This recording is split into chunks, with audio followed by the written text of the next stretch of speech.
Quando o grito de surpresa ecoou pelo acampamento na Serra da Estrela e a luz das lanternas iluminou o rosto de Miguel no momento em que Pedro se afastou rapidamente dele, o jovem sentiu o mundo desabar ao seu redor. O beijo roubado, testemunhado por Tiago e mais 2 colegas, transformou o rapaz quieto da turma em um par instantâneo, mas ninguém imaginava que uma decisão sua dias depois iria virar todas as convicções de cabeça para baixo. A chuva fina começou a cair sobre as tendas montadas junto ao rio, e o grupo de 20 estudantes do último ano do Liceu de Lisboa dispersou-se em silêncio constrangedor. Miguel ficou sentado no tronco úmido, o diário que tinha deixado cair aberto aos seus pés, as páginas molhadas revelando palavras que ele nunca quisera partilhar, confissões de amor por Pedro, o colega popular que sempre lhe sorria nos corredores da escola. Tiago, o líder informal da turma, apontou o dedo e disse em voz alta: "Isto é nojento, Miguel. Como pudeste esconder isto de nós?" Os outros murmuraram acordos rápidos, recolhendo as mochilas e afastando-se para as tendas mais distantes. Pedro, com o rosto vermelho, desapareceu na escuridão sem dizer uma palavra. Miguel sentiu o peito apertar-se. Aos 18 anos, ele já carregava o peso de anos a esconder-se da família conservadora em Lisboa, onde o pai falava de homens a sério e a mãe frequentava a igreja todos os domingos. No acampamento, organizado pela escola para fomentar o espírito de equipa antes dos exames finais, ele tinha sonhado que talvez pudesse ser ele mesmo por uns dias. Agora, tudo ruía. A noite avançou lenta. Miguel não dormiu. Ficou a olhar as brasas da fogueira que se apagavam, pensando na mãe que lhe mandara mensagens carinhosas nessa manhã, no pai que esperava dele um futuro de engenheiro como ele próprio. "Se souberem, vão-me rejeitar também", murmurou para si mesmo. No dia seguinte, o isolamento foi total. Durante o pequeno almoço coletivo, ninguém se sentou ao lado dele. Nas atividades de orientação no bosque, os grupos formavam-se evitando. Sofia, a única que se aproximou durante a pausa para o almoço, sussurrou: "Eu não me importo, Miguel. Mas tens de ter cuidado. Tiago anda a contar a toda a gente." Miguel agradeceu com um aceno, mas o coração doía. Ele recordava o momento do beijo. Tinha sido impulsivo, durante uma caminhada solitária ao longo do rio, quando Pedro confessara que também sentia algo estranho por ele. Foi só um segundo, pensou Miguel, mas bastou para destruir tudo. A tarde trouxe uma caminhada em equipa. O professor responsável, o Sr. Almeida, notou a tensão mas não interveio, talvez por medo de complicar as coisas. Miguel caminhou sozinho na retaguarda, o saco pesado nas costas, ouvindo os risos distantes dos outros. Ao entardecer, quando armaram as tendas para a segunda noite, Tiago anunciou alto: "Ninguém divide tenda com ele. Deixem-no sozinho, para aprender." Miguel instalou-se num canto afastado, a tenda pequena tremendo com o vento que aumentava. Dentro, ele abriu o diário molhado e leu as suas próprias palavras: "Pedro, tu és a luz que eu nunca soube que precisava. Mas o mundo não nos deixa ser." As lágrimas caíram. Ele pensou na infância em Lisboa, nas festas de família onde os primos falavam de namoradas e ele se sentia diferente. A noite caiu pesada. Miguel decidiu que não ia fugir mais. No dia seguinte, durante o jogo de orientação, ele encontrou Pedro sozinho junto a um riacho. "Desculpa", disse Miguel com voz trêmula. Pedro olhou para o chão. "Não sei o que fazer, Miguel. A turma toda está contra nós." Mas algo no olhar de Pedro mostrava que o beijo não fora esquecido. A tensão crescia. Miguel sentia que uma decisão tinha de ser tomada. Não podia continuar escondido. A chuva voltou forte nessa noite, e o acampamento inteiro tremia. Miguel, sozinho na tenda, ouviu os gritos distantes quando uma tenda se soltou. Ele saiu para ajudar, mas ninguém o chamou. Foi aí que decidiu: amanhã, iria falar. A manhã seguinte trouxe sol tímido entre as nuvens, mas o ar ainda estava carregado de umidade e de olhares evasivos. Miguel levantou-se cedo, preparou o café sozinho no fogareiro portátil e esperou que a turma se reunisse para o briefing do dia. Sofia aproximou-se novamente, com um sorriso tímido. "Miguel, o Tiago anda a dizer que tu és perigoso para o grupo. Mas eu sei que não é verdade. Conta-me o que sentes realmente." Ele contou, em voz baixa, sobre os anos de silêncio em casa, sobre o pai que o levava ao futebol para torná-lo homem, e sobre a mãe que rezava por um bom casamento tradicional. Sofia escutou, os olhos marejados. Portugal mudou muito, mas nas escolas ainda há medo. "Tu não estás sozinho." As palavras dela deram-lhe força. Quando o professor Almeida chamou todos para a atividade de construção de pontes sobre o rio, Miguel juntou-se ao grupo sem ser convidado. Tiago resmungou, mas não o impediu. Durante o trabalho, as mãos de Miguel tremiam enquanto segurava as cordas, mas ele não parou. Pedro trabalhava no outro lado, lançando olhares rápidos. Ao meio-dia, durante o almoço, o grupo sentou-se em círculo. Miguel respirou fundo e disse: "Eu não escolhi isto. Eu sou assim desde sempre." O beijo com o Pedro foi real, e eu não me arrependo. O silêncio caiu como uma pedra. Alguns riram nervosamente, outros olharam para o chão. Tiago levantou-se. "Isto não é normal, Miguel. Estamos aqui para ser uma turma unida, não para lidar com as tuas confusões." A discussão acalorou-se.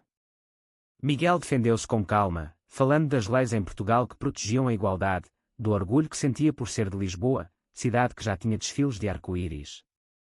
Pedro ficou calado, mas Miguel viu os punhos cerrados dele. A tarde trouxe uma caminhada mais longa. Miguel caminhou ao lado de Sofia, contando mais: o primeiro creche na escola primária, o medo de ser descoberto no liceu, as noites em que escrevia no diário para não explodir. "A família é o mais difícil", confessou. "O meu pai diz que homens verdadeiros não choram, quanto mais amam outros homens." Sofia partilhou a sua própria história de uma prima que saiu de casa por ser lésbica. A ligação entre eles cresceu. Ao fim da tarde, quando o grupo parou para descansar junto a uma cascata, Pedro aproximou-se discretamente: "Eu também tenho medo, Miguel. Mas aquele beijo. Não consigo esquecer." As palavras foram como um bálsamo. No entanto, o isolamento continuou. À noite, ninguém o convidou para o jogo de cartas em volta da fogueira. Miguel ficou na tenda, a pensar na mãe que lhe telefonara de manhã sem saber nada. "Filho, quando voltas, vamos falar do teu futuro." Ele imaginou a reação dela e sentiu o peito apertar. A crise interna era profunda. Ele questionava-se: valia a pena lutar se ia perder tudo? Mas a decisão já estava tomada. No terceiro dia, durante uma tempestade repentina que apanhou o grupo numa trilha, Miguel ouviu o grito de Pedro que escorregara para o rio. Sem pensar, ele correu. A água gelada do rio subia rápido com a chuva torrencial, e Pedro lutava contra a corrente, o braço preso entre pedras. Miguel mergulhou sem hesitar, ignorando os gritos de Tiago que ordenava aos outros que ficassem parados. "Não vais arriscar a vida por ele", gritou Tiago. Mas Miguel nadou contra a força da água, agarrou o braço de Pedro e puxou com toda a força. Os dois caíram na margem oposta, molhados e ofegantes. Pedro tossiu, olhando para Miguel com olhos cheios de gratidão e algo mais profundo: "Tu salvou-me." Depois de tudo. A turma, do outro lado, assistia em choque. O professor Almeida organizou rapidamente uma ponte improvisada com cordas e todos atravessaram. Tiago, pela primeira vez, não disse nada contra. Na tenda médica improvisada, Miguel sentou-se ao lado de Pedro enquanto o professor tratava os arranhões. "Por que fizeste isto?", perguntou Pedro em voz baixa. Miguel respondeu simplesmente: "Porque te amo, e não vou deixar o medo decidir por mim." A frase ecoou. Sofia, que tinha ajudado no resgate, sorriu: "Vocês os dois são corajosos. A turma precisa de ouvir isto." Naquela noite, em volta da fogueira reacendida, o grupo estava diferente. Alguns murmuravam desculpas tímidas. Tiago aproximou-se hesitante: Eu não sabia que era assim tão forte para ti." Miguel contou a história toda: o beijo proibido que fora apenas um momento de honestidade, o diário que revelara anos de luta interna, a pressão da família em Lisboa onde o avô ainda falava de tempos em que isso era proibido. Os colegas ouviram em silêncio. Um rapaz chamado André confessou que o irmão mais velho era gay e que a família o rejeitara. Outra rapariga, a Maria, disse que a tia vivia com a companheira e era feliz. A conversa estendeu-se até tarde. Miguel sentiu pela primeira vez que não estava sozinho. Pedro tocou-lhe a mão discretamente sob o cobertor: "Vamos enfrentar isto juntos quando voltarmos." Mas o conflito não terminara. No quarto dia, durante a atividade final da reflexão em grupo, Tiago ainda resistia: "Eu aceito que sejas assim, mas não quero que afete o grupo." Miguel respondeu com calma: "O grupo já está afetado pelo preconceito, não pela minha verdade." As palavras calaram muitos. Sofia mediou, lembrando que Portugal tinha sido o primeiro país católico a legalizar o casamento igualitário.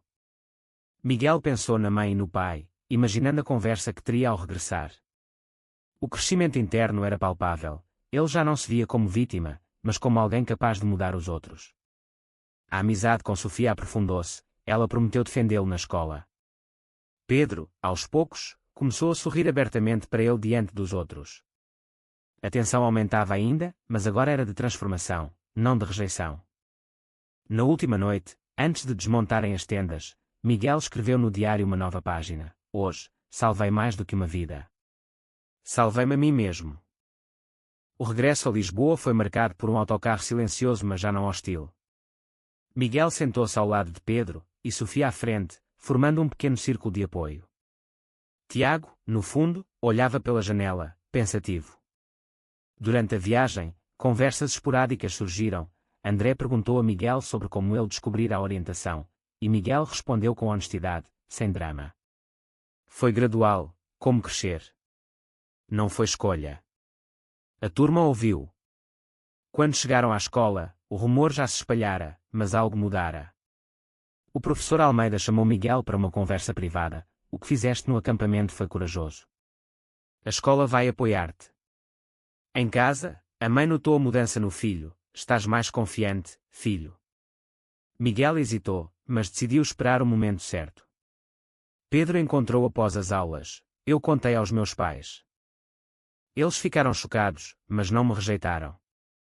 Os dois caminharam pelo Parque Eduardo VII, falando do futuro, dos sonhos de estudar juntos na universidade. O conflito interno de Miguel diminuíra, mas restavam as dúvidas sobre a família.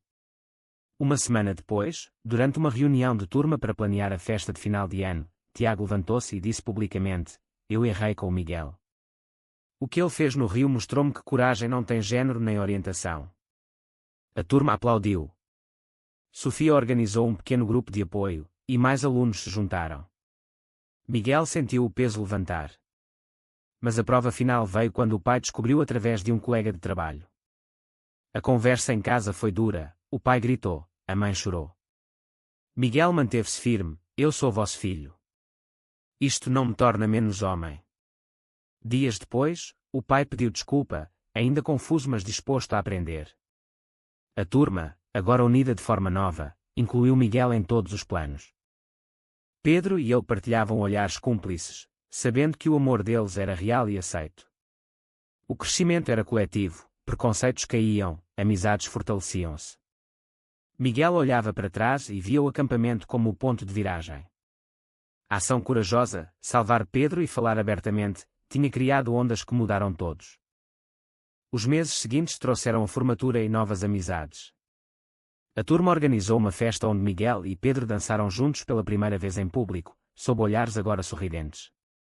Tiago tornou-se aliado, ajudando a criar um clube de diversidade na escola. Sofia e Miguel tornaram-se inseparáveis, planeando viagens juntos. A família de Miguel, aos poucos, aceitou.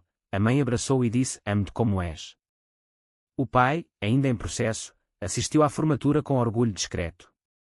Miguel refletiu sobre o caminho, do isolamento na chuva do Jerez até à aceitação coletiva.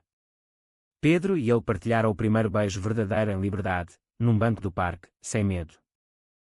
A sociedade portuguesa, com as suas leis avançadas mas ainda com resquícios de preconceito nas pequenas comunidades, tinha sido desafiada por um rapaz comum.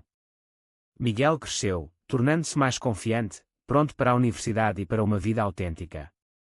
A turma toda mudou, discussões sobre respeito tornaram-se comuns, e o espírito de grupo fortalecera-se pela honestidade.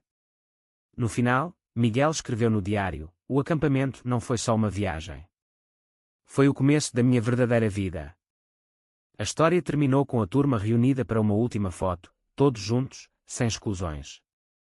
Será verdade ou falso que uma única ação de coragem individual pode transformar preconceitos arraigados numa turma inteira e abrir portas para o amor verdadeiro?